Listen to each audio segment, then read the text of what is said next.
Hey everybody, Joseph Carson, 4-Player Podcast, and I'm here with Jeff Strain, Executive Director for State of Decay. How you doing, man? I'm doing fine, thanks. Good. So what are we looking at today?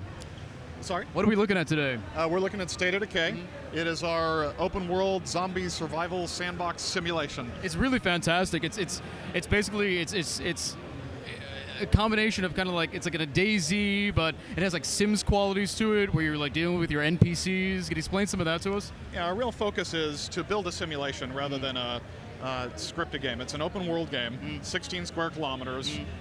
Every building is open. You can go into any house, any structure, scavenge for supplies, and then you take those supplies and you start upgrading your base. You can choose your base site.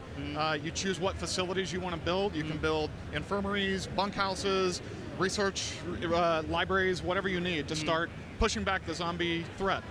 You rescue NPCs in the world, you earn their friendship, and then they come live with you in your community. And so ultimately what we're trying to do is give you the ability to live out your own survival plan. Right. And all the NPCs have their own specific abilities, things that they're really good at, correct? They do. Every NPC has its own traits, their own agenda often, and sometimes not only are you taking advantage of the good things they bring to the table, you're also having to deal with some of their issues.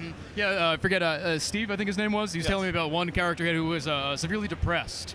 Right. So if he didn't get enough supplies, he would get very depressed, and he would end up leaving the compound. Right, and often those will be matched. You know, sometimes you find somebody with some medical training that you really want to be working in your infirmary, but that person is an alcoholic, or that person has a really negative disposition, and so they're always, causing problems. Tell me more about the world itself and the ability to go out and search for items, and then using those items back into the camp. Right. So what we really tried to do is capture small town America. I mean, the idea is this could happen. And this could happen to you. We want you to be able to make that connection between this isn't a shopping mall somewhere, this isn't some big flashy city on a coast, right? This is hometown, and so every house contains the things that were there when the apocalypse happened. Hospitals will have medicine. Houses, you're going to be able to find all kinds of cool weapons tucked under the beds and gun cabinets. I really like the combat. Speaking of like gun combat and all that kind of stuff, they were saying your combat coordinator or animator is sort of an MMA guy. So a lot of the combat melee moves have like these really eccentric sort of moves to them. Richard Fogey, yes. Yeah. He's our combat designer, and he studies this stuff like a science. Not only studies it, but lives it. And so we really wanted to capture that feel of visceral combat, not just shooting from a distance, but when they get around you, and start swarming around you, you need to have those melee combat skills. And so, of course, we've got the classic collection. You've got, rusty machetes, you've got baseball bats, you've got golf clubs, whatever you can find in the world. I was just using a broadsword, which is very cool. The broadsword? The broadsword is very nice. You don't find a whole lot of those in life, right? Right. But when you do, somebody in this town was a sword nut. When you do, it's very valuable, and you hold on to it as much as you possibly can. Yeah, although I will say that weapons will break in this game, which is one of the reasons you need to build a workshop and find somebody who's crafty, so that overnight you can check it in and say, hey, repair my sword. Right. And a lot of these sort of survival games, death is sort of handled differently. And a lot of in these games you're finding persistent death. How is death handled in State of Decay? In State of Decay, when you die, you're dead.